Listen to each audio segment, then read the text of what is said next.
In this short video, you will know exactly how to check keyword ranking in Google Analytics.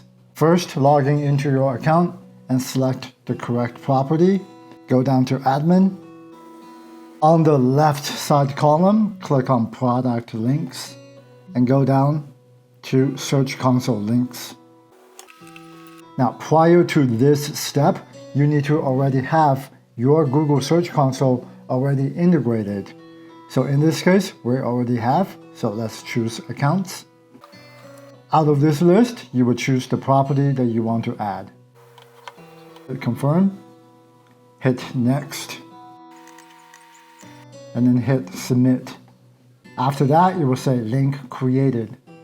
Now hit Reports. Now you will notice Search Console has been added inside your Analytics account. And now you can look at organic keyword data right inside your Google Analytics account.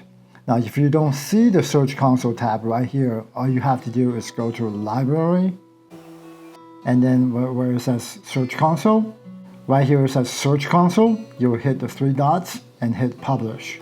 In this case, it's already been published. And this is how you can access keyword ranking data right inside the Google Analytics by integrating Google Search Console. If you are interested in other Google Analytics tutorials, I have left a playlist in the description. Be sure to check it out.